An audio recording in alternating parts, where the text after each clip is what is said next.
Welcome to another Form Titan DocuSign video, and in this video we'll talk about how to send Form Titan DocuSign document to public user and push data to Salesforce.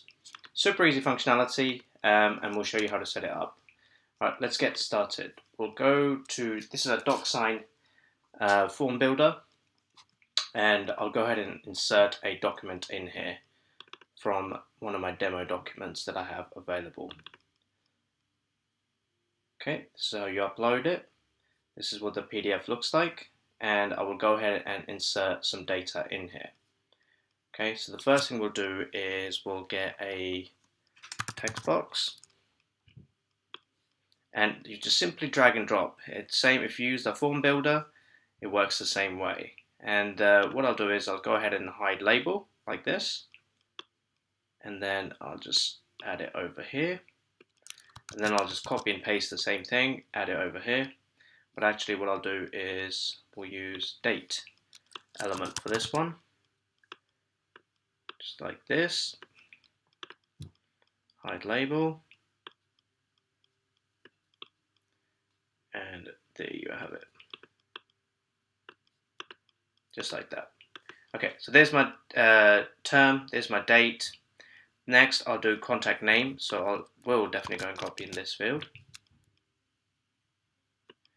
And then copy it one more time so we can add it into the billing street. And then onto the billing city, like this. Next, we'll move on to some more fields here. So again, I'll use the text field again. And go over here, hide label. There you go. State. And then country. Okay, just like that. And then finally, I'll get a signature field like this, and I'll insert it in here. Just like that. Once I've done that, I'm now going to go ahead and push this data to Salesforce. But before I do that, I'll go ahead and tag the fields so I know which ones are which. And this is a good practice. So you want to name this so you can map them later. So this is contract term, contract start date, contact name, billing street, billing city, postcode, state, and then country. Okay, now you want to focus on making this form public, because that's what we're going to do. So make sure it's enabled, and then in the document access, set this to public. Once you've set this to public, anybody can sign this document, so that you don't really have to specify a user at all. And that's the point of public document, that it can be signed by anybody.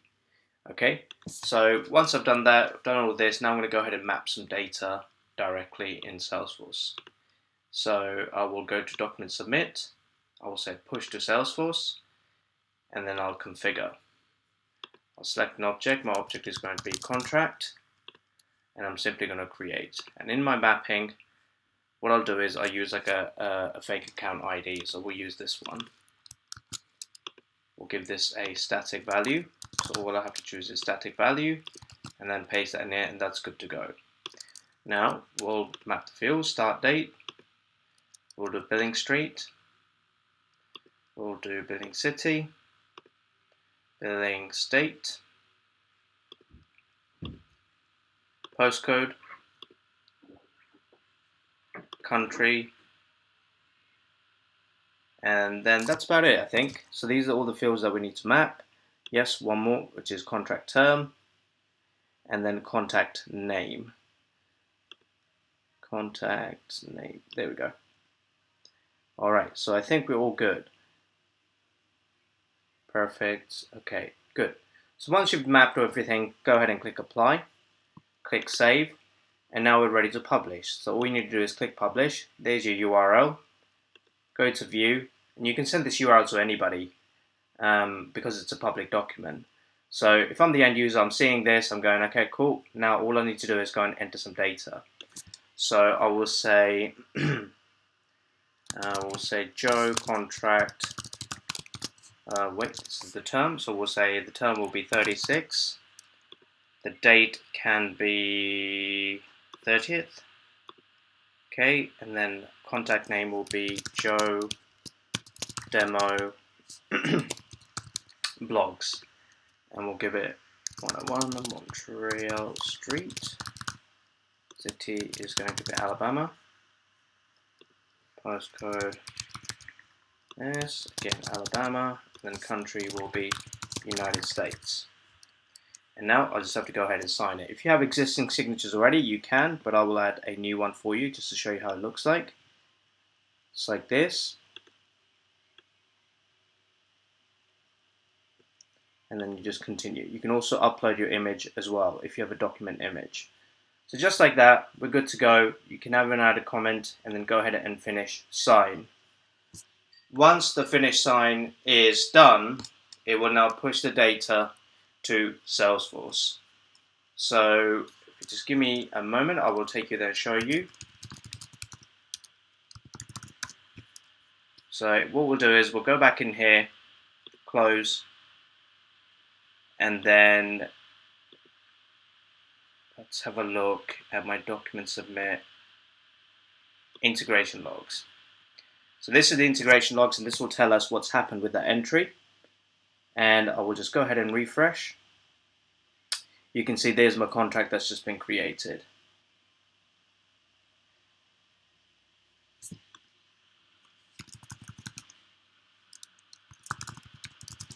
And there is my contract, all ready and done. Okay, so this is what it looks like. And then I'll also show you in the Gmail. You can obviously set it as an attachment as well. I haven't done that. However, your owner will receive it. So I'll show you what the attachment will look like. So just refresh. There it is. I'm just going to go ahead and preview this now. And look, there's the data. And if I open up the document, this is what the document looks like. It's just going to have to wait a bit because it's rendering. But look, looks really, really nice and can be pushed to Salesforce. Okay. And again, if you then want to push this as an attachment directly, then what you do is this. You go to Document, Submit, Configure, Attach Signed Document, and you choose anything, content, version, files, or attachment. I'll choose files. And then your version data is automatically selected. Give it a static value of a contract. It could be anything, so I'll just give it a demo contract. And that's it, really. Your content document ID, the first published location ID will automatically be set. You don't have to worry about that. And then, the first published location ID needs to be selected. It needs to be the parent record ID, which is going to be our contract. And then you click Apply, click Save, and now you can, again, push this data directly into Salesforce. So I'll do it one more time. So let's go in there. And I'll say 24, I'll say Tim Blogs, 101 Montreal Way, 760 Alabama, postcode 0278 289, so it can be Alabama, country will be United States. And then I'll just choose an existing signature here, go ahead and finish sign. Now again, this has been submitted to the Salesforce, right? So we've already seen that the data gets created. So if we go to contract, look, this is the one that's just been created. Okay, so look, Tim Blogs, here it is. However, you can now see there's a contract available for us to view. Now we'll just take a couple of seconds to get ready because it's Salesforce and it just does take that for a while, but we can download it and preview it automatically. You can see here it is, Tim Blogs, all the way, all the signatures. And that's how you do it. That's how you create a public document for a public user and then push data to Salesforce.